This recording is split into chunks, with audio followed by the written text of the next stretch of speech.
Hey guys, it's Saucy Surge, and welcome back to the Electricity and Automation for Dummies Part 2 in Rust. Today I'm going to show you how to build an automatic smelter system for your Rust base using electric furnaces, regular furnaces, or even the large furnace. Once it's set up, you'll spend less time babysitting your furnaces and more outside farming, roaming, or just PvPing in general. The best part, the system is incredibly easy to build, works great early into wipe, and costs a handful of components and metal frags to get up and running. You don't need to be an electrical genius. If you can place a few wires, you can build this. By the end of this guide, you'll know exactly what components you need, how to wire everything together, and how to have your furnaces automatically process or with little no effort. If you enjoy Rust guides like this and learn about more electricity, automation, or the industrial system in general, be sure to like, subscribe, and let me know down in the comments what you'd like to see next. With that being said, let's jump straight into the video. And obviously today we are covering the automatic smelter for dummies.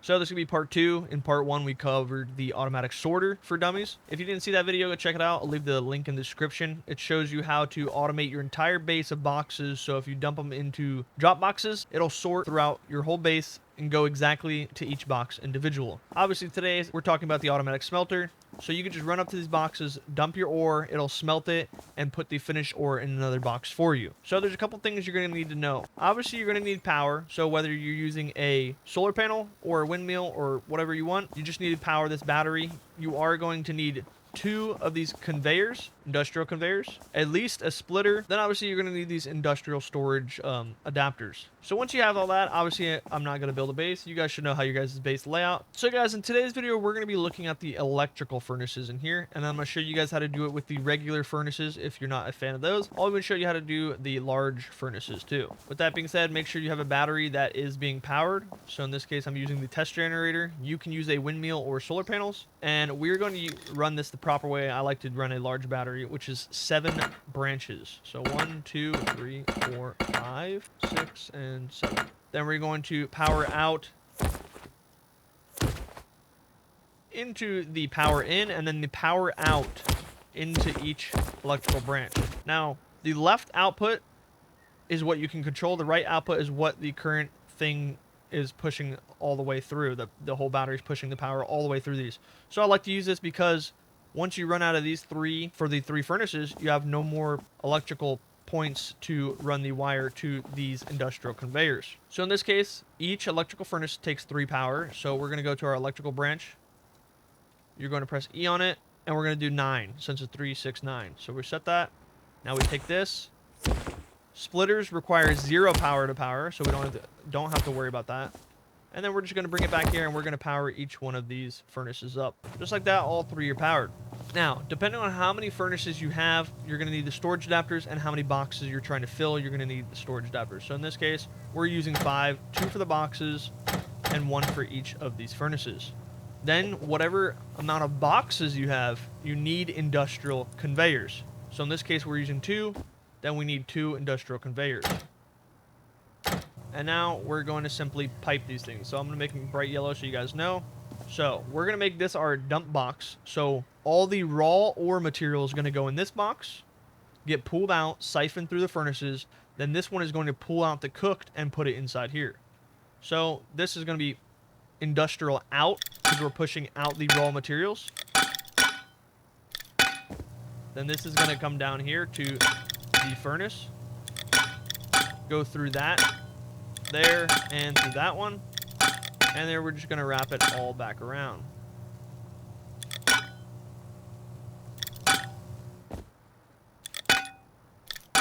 And then this is going to go into the industrial storage adapter on this box. So the one that's getting pulled out, let's change the filters right now.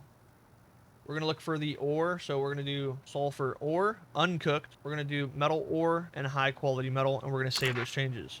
Then we're going to do the cooked materials over here. So high quality metal, metal frags, and cooked sulfur.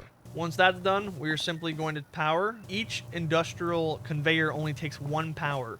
So one of these electrical branches will be perfectly fine. It gives us 2 power, and that is plenty.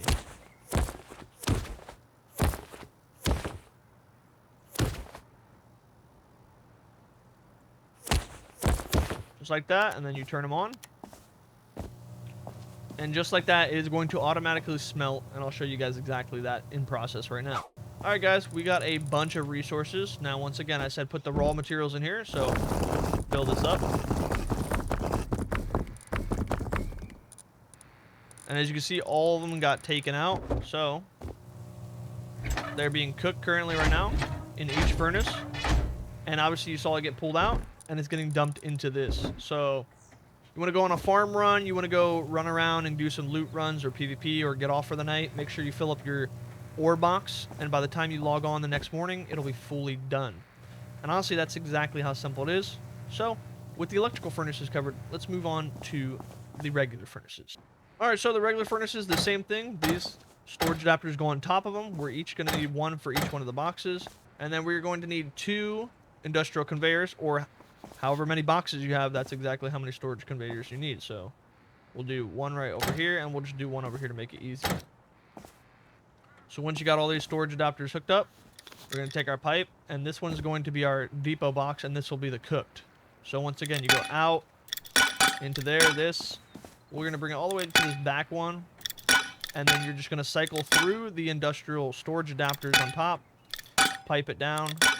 We're going to bring it to the industrial conveyor, because this is what's going to pull it out of the furnaces, and then it is going to dump it into this box right here. Now, once again, this is going to pull stuff out. So we want to pull charcoal out, because that's what we're going to be cooking. And obviously, we're going to pull out all the cooked stuff. So now you ain't got to worry about the charcoal being filled up. It'll pull out the charcoal, so if you need a lot of GP, you can hook up a bunch of these. It's pretty self-explanatory. Then obviously on this one, we want to pull out the stuff that we need. So wood, metal ore, high-quality metal, and sulfur ore. And once again, guys, make sure to power these up. Now we got these connected, and they are both powered. We're going to dump all this stuff in here, so the wood, things like that. All you have to do is light these bad boys. And when we look inside, it gets pulled right out and goes straight to this box. So now you have a electrical furnace one, a regular furnace smelter, and honestly, it's super simple. There's only a couple things you need. Once again, you need these storage adapters, you need the industrial conveyors, and a pipe tool, and a little bit of power, and that's it. Just remember, guys, key notes, however many boxes you have is as many industrial conveyors as you need. So if you have a huge loot room, just keep that in mind. But if you get confused on how to hook that all up, once again, you can check out my previous video. It shows you exactly how to automate your entire base, depoting everything in its specific box. So guys, once you have these two covered, the last two things I want to talk about is the large furnace and the oil refinery. These also can be hooked up with a storage adapter, so you can put one right there and put one on your large furnace. So if you're scared of people, jumping your compound when you're out and about, you can easily hook these up like every other one. So if we want to disconnect this, we can easily just take this. Just make sure your boxes aren't blocking the pipe. And now this thing is going to be filled up, see? All you gotta do is light that, and now it is going to constantly cook. So once you pipe your large furnace, obviously make it look way prettier than I did right here. I mean, I made this look like slop. But once this thing is powered, just like the other ones, it's going to dump all the wood in here for you, and it's going to pull all this stuff out and depot it straight into your boxes, so you ain't got to worry about grubs jumping your fence and stealing your stuff. And the same exact thing goes for the storage adapter on the oil refinery. You just hook it up the same exact way, but the filter is going to be wood, charcoal, and then obviously low grade getting pulled out. And that's all there is to it. As you can see, setting up an automatic smelter is a lot easier than it looks. Once you've got it wired, your furnaces will keep processing ore automatically, saving you time and letting you focus on the parts of Rust that honestly are actually fun. If this guide helped you out, I'd really appreciate it. If you guys liked the video, subscribe to the channel and drop a comment down letting me know what automation guide you'd like to see next. Your support really helps push out these videos to more people and allows me to keep making guides like this. Next up, the Electricity and Automation for Dummies series will dive deeper and deeper into the Rust automation with more systems that'll make your base even smarter and more efficient and easier to manage. As always, I'm Saucy Surge. Take care, guys. God bless. I'll catch you in the next one.